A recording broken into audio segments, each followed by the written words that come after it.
Hello नमस्कार। आज की इस वीडियो में मैं आपको बताऊंगी कि आप कुंभ राशि वालों का आने वाला सन 2025 कैसा रहेगा। वह आपके लिए क्या कुछ नया लेकर आ रहा है, क्या खुशियां लेकर आ रहा है या क्या चैलेंजेस वह आपको दिखाने के लिए ला रहा है। देखिए, यह जो हमारी जानकारी है यह पूर्णतया बिल्कुल ही चंद्र राशि पर आधारित होने वाली है। यानी कि जिन लोगों की चंद्र राशि कुंभ है वही इस वीडियो को देखें, क्योंकि बहुत बार लोग कंफ्यूज होकर सूर्य राशि या फिर नाम राशि के अकॉर्डिंग भी देखने लगते हैं। तो वह ऐसा नहीं है, यह चंद्र राशि पर आधारित है। साथ ही साथ देखिए, मैं कहूँगी इस वीडियो को पूरा ज़रूर देखिएगा, क्योंकि क्या होता है, बहुत बार किसी एक ही ग्रह के बारे में जानकर या कुछ नेगेटिविटी सुन के हम वीडियो को आधा अधूरी यानी कि जानकारी को आधा अधूरा लेकर बहुत बार निराश भी हो जाते हैं, जो कि सही नहीं है। क्योंकि हर ग्रह का अपना एक प्रभाव है, अपना एक असर रहता है। तो देखिए, मैं शुरू करूंगी कुंभ राशि वालों से। कुंभ राशि वालों का जो अगर मैं करंट बात करूं जनवरी से, पहली बात तो देखिए, मैं आप सभी को बता देना चाहती हूँ कि आप लोगों का यह साढ़े सती का पीरियड चल रहा है और अभी आप साढ़े सती के मध्य भाग में आ चुके हैं। तो इस साल मैं कहूँगी कि आपको कहीं ना कहीं प्रोफेशनल फ्रंट पे, रिलेशनशिप वाइज आपको थोड़ा सा चैलेंजेस और प्रॉब्लम्स देखनी पड़ सकती हैं। पर देखिए, जैसे मैं अभी करंट की बात करूं, जनवरी से अगर मैं बात करूं, तो जनवरी में कुंभ राशि में यानी कि आपके लगन में शनि ग्रह बैठे हैं। देखिए, ऐसे तो हम कहें तो शनि का लगन में गोचर बहुत अच्छा नहीं माना जाता है, पर यहाँ पर अपनी राशि यानी कुंभ राशि में होने की वजह से हो सकता है वह आपको उतना बुरा प्रभाव भी ना दें। अब यहाँ जैसे मैंने बात करी, यहाँ पे जो शनि की स्थिति है, जैसे कहा कि मैंने अपनी राशि के हैं, पर फिर भी कोई भी ग्रह अपना नेचर नहीं छोड़ता है। शनि ग्रह एक पाप ग्रह है, तो यहाँ बैठ के ये आपको काफी हद तक मेंटल स्ट्रेस दे सकते हैं। बहुत बार आप फील करेंगे कि आप लेजी हो सकते हैं, मानसिक चिंताएं बढ़ सकती हैं। बहुत से लोगों को ब्रेन, न्यूरो, इससे रिलेटेड हेल्थ इश्यूज भी देखने को मिल सकते हैं। यह मैंने न्यूरो की बात भी क्यों करी, क्योंकि देखिए, अभी करंट जो जनवरी से समय शुरू हो रहा है, राहु ग्रह भी अभी फिलहाल तो आपके द्वितीय भाव में गोचर कर रहे हैं, पर अगर 18 मई से जब वह अपना राशि परिवर्तन करेंगे तो वह भी आपके लगन में आ जाएंगे। लगन में आके शनि राहु का यह कॉम्बिनेशन कहीं ना कहीं आपको काफी हद तक, मैंने कहा, ब्रेन से रिलेटेड या मानसिक चिंताएं भी बढ़ा सकता है। यहाँ से शनि और राहु की सप्तम भाव पे स्थिति यह भी दिखाती है कि आपको कुछ पेट से रिलेटेड हेल्थ इश्यूज हो सकते हैं, डाइजेशन प्रॉब्लम्स हो सकती है, गैस्ट्रिक प्रॉब्लम हो सकती है। अब देखिए, जो जैसा कि मैंने कहा कि शनि का यह जो राशि परिवर्तन है, 29 मार्च से शनि आपकी कुंडली के द्वितीय भाव में आ जाएंगे। देखिए, द्वितीय भाव में भी शनि का गोचर एवरेज ही माना जाता है, मैं इसे भी बहुत अच्छा गोचर नहीं मानती हूँ। कहने को देखिए, कहते हैं कि शनि जिस भाव में बैठते हैं उस भाव को बहुत देते हैं, पर अगेन शनि का इस भाव में गोचर सिर्फ एक एवरेज फल देने वाला माना जाता है, क्योंकि आपको यहाँ कहीं ना कहीं धन संग्रह करने में, सेविंग्स करने में प्रॉब्लम्स देखने को मिल सकती हैं। शनि का इस द्वितीय भाव में आना यह भी दिखाता है कि जो फैमिली है, जो आपके रिलेशंस हैं, वहां पर भी वह मुझे काफी ज्यादा इफेक्ट होते हुए नजर आ रहे हैं। राहु भी इसी भाव में ही है, यानी कि द्वितीय भाव में ही है। शनि और राहु का यह जो कॉम्बिनेशन है यह काफी ज्यादा फैमिली फ्रंट पे मैं देख रही हूँ कॉम्प्लिकेशंस आपके लिए क्रिएट करते हुए नजर आ रहे हैं। हो सकता है आपको ऐसे कुछ अपशब्द सुनने को भी मिल सकते हैं, या आप भी औरों के साथ, अपने फैमिली रिलेटिव्स के साथ रूड हो सकते हैं। अब देखिए, यहाँ से जो शनि की तीसरी दृष्टि है वह आपके चतुर्थ भाव यानी कि सुख भाव पर पड़ रही है। सुख भाव यानी कि माता का भाव, सभी तरीके के सुख साधनों का भाव, आपकी हमारी एक जो मानसिक, कहते हैं ना, मानसिक सोच का भाव, आप अपने जीवन से कितना सेटिस्फाइड हैं उसका भाव, उस भाव पर शनि की दृष्टि है दिखाती है कि कहीं ना कहीं आपकी माता को कष्ट दिखा सकता है, उनको हेल्थ इश्यूज दिखा सकता है, माता से अनबन हो सकती है। जो आपके जो सुख साधन हैं उनमें कहीं ना कहीं मुझे थोड़ी कमी नजर आ रही है, आप डिससेटिस्फाइड भी फील कर सकते हैं। उसके बाद देखिए, शनि की जो बाद में जो हम देखते हैं, फिर दूसरी दृष्टि अष्टम भाव यानी कि आपकी कुंडली के 8th हाउस पे पड़ रही है। तो यह कहीं ना कहीं मुझे दिखाता है कि कोई छोटी मोटी, वैसे तो देखिए शनि की अष्टम भाव में जो स्थिति है वह लंबी बीमारी को इंडिकेट करती है, पर यहाँ पर शनि की दृष्टि अष्टम भाव पे पड़ रही है। तो मैं लंबी बीमारी तो ना कह के, पर ये कह सकती हूँ कि आपको कुछ हेल्थ इश्यूज फेस करने पड़ सकते हैं। हो सकता है कि आप अपना ध्यान थोड़ा एक्स्ट्रा रखें हेल्थ वाइज भी, और क्योंकि शनि की अष्टम भाव पे दृष्टि दिखाती है कि कुछ छोटा मोटा एक्सीडेंटल भी आप फेस कर सकते हैं, कोई एक्सीडेंटल इशू, कोई इंजरी, यह भी आपको परेशान कर सकती है। ये मैं जो बात आपको बता रही हूँ यह मार्च के मैं आपको बता रही हूँ, जब मार्च में शनि आपकी मीन राशि यानी आपके द्वितीय भाव में गोचर करेंगे। उसके बाद देखिए यहाँ से शनि आपके 11th हाउस यानी कि इनकम भाव को भी देख रहे हैं। इनकम भाव अगेन देखिए क्या होता है, शनि जहाँ बैठते हैं उस भाव को वृद्धि करते हैं, जहाँ दृष्टियां डालते हैं वहां वह बहुत बार नुकसान का कार्य भी करते हैं। तो शनि की 11th हाउस पे दृष्टि कहती है कि आप फाइनेंशियल लॉसेस नहीं कहूंगी, पर आपको फाइनेंशियल प्रॉब्लम्स देखने को मिल सकती हैं। आप कहीं ना कहीं फेस करेंगे, जो आपकी पेमेंट्स आनी थी, जो आपके फाइनेंशियल सेक्टर से जुड़े हुए काम थे वह रुकते हुए नजर आएंगे। स्टेबिलिटी मुझे नजर नहीं आ रही है। आप अपनी तरफ से 1000% एफर्ट्स डालेंगे, क्योंकि देखिए शनि क्या है, शनि कर्मदाता है, वह आपसे कर्म तो करवाएंगे पर उतना फल आपको नहीं मिलेगा। और इन सब का प्रभाव देखिए, इन सभी जो भी मैं प्रेडिक्शंस आपको बता रही हूँ, इनका बहुत ज्यादा प्रभाव आपकी कुंडली में इसलिए बढ़ जाता है क्योंकि आपकी शनि की 7.5 भी चल रही है। अब देखिए उसके बाद अगर मैं बात करूं गुरु के गोचर की, तो गुरु जो है जनवरी से अगर मैं देखूं तो आपके चतुर्थ भाव में गोचर कर रहा है। चतुर्थ भाव में भी गुरु का गोचर एवरेज ही माना जाता है। यहाँ से वह आपकी कुंडली के अष्टम भाव को देख रहा है।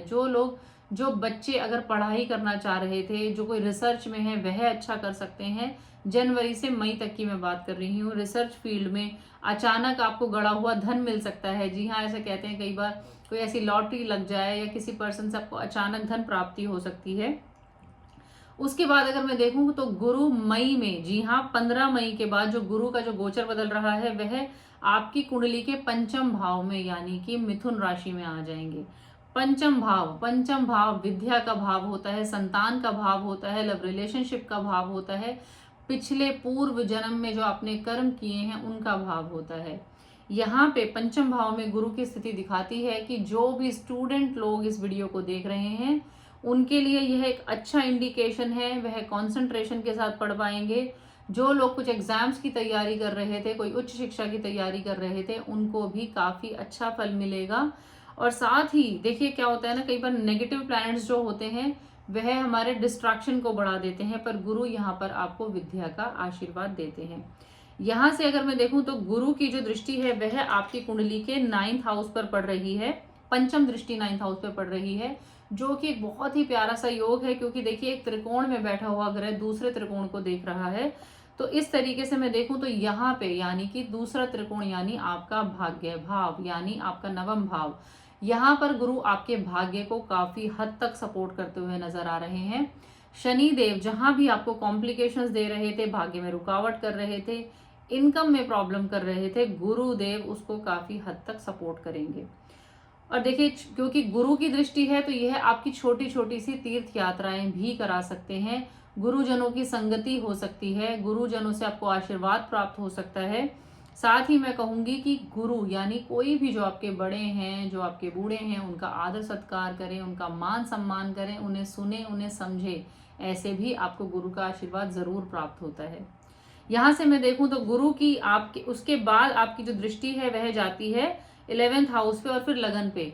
11th हाउस जैसा कि पहले मैंने आपको बताया, शनि की 11th हाउस पे दृष्टि फाइनेंशियल प्रॉब्लम्स को दिखा रही है, कॉम्प्लिकेशंस को दिखा रही है, पर गुरु की सेम हाउस पर दृष्टि दिखाती है कि काफी हद तक जहां आपको शनि परेशान कर रहे हैं मई से, जी हाँ क्योंकि 15 मई के बाद गुरु का यह गोचर बदल रहा है, तो मई के बाद जो प्रॉब्लम्स आप फेस कर रहे थे यानी कि आप साल के फर्स्ट हाफ में जो प्रॉब्लम्स फेस कर रहे थे, गुरु उसे काफी हद तक सॉल्व करते नजर आ रहे हैं। आय के नए साधन खुलेंगे, आपकी जो पेमेंट्स रुकी हुई थी वह आने के चांसेस हैं, और काफी ज्यादा जो भी आपके ऐसे कई बार ऐसा होता है कोई लोग आपसे उधार ले लेते हैं या वह वापस नहीं करते हैं, उसके भी वापस आने के चांसेस हैं। इन्वेस्टमेंट के लिए भी अच्छी एक अपॉर्चुनिटी आपके लिए रह सकती है। फिर उसके बाद गुरु आपके लगन को देख रहे हैं, तो वह जैसा कि मैंने देखिए आपको साल के शुरुआत में बताया था कि शनि आपके लगन में है, कहने को वह अपनी राशि के हैं, वहीं पर राहु भी उसी समय पर गोचर कर रहे हैं। तो शनि और राहु का यह कॉम्बिनेशन आपको मुझे साल के शुरू में हेल्थ वाइज वीक करता हुआ, ज्यादा ही वीक करता हुआ नजर आ रहा है। पर मई के बाद, जब मई में गुरु की दृष्टि भी लगन पर आएगी, तो वह आपकी हेल्थ को सपोर्ट करेंगे, आपके मेंटल स्ट्रेस को काफ़ी हद तक संभालेंगे, वह आपको एक ज्ञान देंगे, सात्विक बनाएंगे, स्पिरिचुअल बनाएंगे। आप, मैंने जैसा कि पहले भी कहा, नवम भाव की दृष्टि, ऐसे ही आपके लगन पर भी गुरु की दृष्टि बताती है कि वह आपको बड़ों का, गुरुजनों की संगति करना बताएंगे। तो यह जो है एक साल जो मुझे दिख रहा है, आप कुंभ राशि वालों का बहुत ही ज़्यादा मिला जुला साल दिख रहा है। मैं कहना चाहूँगी, देखिए, जो अगर मैं लव लाइफ की बात करूँ तो लव लाइफ भी मुझे एवरेज ही नज़र आ रही है। आप अपनी तरफ से अपने पार्टनर को समझने की कोशिश करें, उन्हें सुनने की कोशिश करें, क्योंकि शनि और राहु की सप्तम भाव पर दृष्टि दिखाती है कि कहीं ना कहीं छोटे मोटे, ये भी मैं फर्स्ट हाफ की बात कर रही हूँ, वह भी कहीं ना कहीं छोटे मोटे सेपरेशन, कोई ऐसा लड़ाई झगड़ा तनाव, चाहे वह आपकी लव लाइफ हो, चाहे वह आपकी मैरिड लाइफ हो, बिजनेस पार्टनरशिप में भी मुझे 1 मई तक थोड़े से प्रॉब्लम्स आते हुए नजर आ रहे हैं, पर बाद में यह स्थिति जरूर सुधरेगी। देखिए, अगर मैं बात करूं कि हेल्थ वाइज में अगेन आपको, देखिए, कुंभ राशि वालों को कहना चाहूंगी कि एक तो आप पे शनि की साढ़े सती है, साढ़े सती का मध्य भाग चल रहा है। दूसरा, पहले के शुरू के महीनों में शनि और राहु की लगन में स्थिति बार बार मुझे इंडिकेट कर रही है कि आपको अपनी हेल्थ पे एक्स्ट्रा ध्यान देना है। छोटी सी भी कोई प्रॉब्लम हो तो आप उसकी सबसे पहले केयर करें, आपको उसे निग्लेक्ट नहीं करना है। कोशिश करें कि आप मेडिटेशन करें, प्राणायाम करें, क्योंकि देखिए, शनि भी एक पाप ग्रह है, राहु भी एक पाप ग्रह है। यहाँ दोनों का यह जो विस्फोटक कॉम्बिनेशन है, यह आपको बहुत हद तक मेंटल स्ट्रेस देता हुआ नजर आ रहा है। चाहे आप ओम के उच्चारण से शुरू करें, चाहे आप 2 मिनट, 5 मिनट, 10 मिनट के मेडिटेशन से शुरू करें, पर आप ये ज़रूर करें। मई के बाद, देखिए, ओवरऑल प्रेडिक्शन में मैं यही कहना चाहूँगी कि मई के बाद मुझे आपके हालात सुधरते हुए नज़र आ रहे हैं, पर फिर भी आप बहुत ज़्यादा एक्सपेक्ट ना करें। साढ़े सती भी है, गोचर भी अगर हेल्थ वाइज देखा जाए तो उतना ज़्यादा सपोर्टिव मुझे नज़र नहीं आ रहा है। तो बेसिकली साल के शुरू में आप चैलेंजेस फेस करेंगे, बट बाद के सेकेंड हाफ में चीज़ें इम्प्रूव होंगी, समय आपका इम्प्रूव होगा। तो आई होप आपको मेरी यह जो नॉलेजेबल इन्फॉर्मेटिव वीडियो है यह अच्छी लगी होगी। अगर ये आपको अच्छी लगे तो इसे ज़रूर शेयर करें। सिर्फ एक और चीज़ कहना चाहूँगी, शनि की साढ़े सती का वर्ड सुन के आप डिप्रेस ना हो। देखिए, और ग्रहों का प्रभाव भी रहता है, वह भी कॉम्बिनेशन देते हैं, और लेजी ना बने आप अपनी तरफ से, क्योंकि देखिए, गुरु भी आपको आशीर्वाद दे रहे हैं, बुध का गोचर भी आपको थ्रू आउट ईयर सपोर्ट करेगा, शुक्र का गोचर भी सपोर्ट करेगा, पर साथ ही साथ आपको मेहनती बनना है। जी हाँ, शनि देव आपसे अच्छा कर्म चाहते हैं, वह चाहते हैं कि आप, जैसे कहते हैं ना, कि आप अच्छा जजमेंट दें, लोगों के साथ अच्छा न्याय करें, लोगों के साथ अच्छा बर्ताव करें। तो इस तरीके का व्यवहार भी अगर आप रखेंगे तो आपको काफ़ी ज़्यादा हेल्प मिलेगी। तो मैं आगे की जो हमारी राशि है, मीन राशि के लिए भी आप उनका 2025 का वर्षफल ज़रूर लेकर आऊँगी। उसके लिए हमारे साथ जुड़े रहें। Thank you.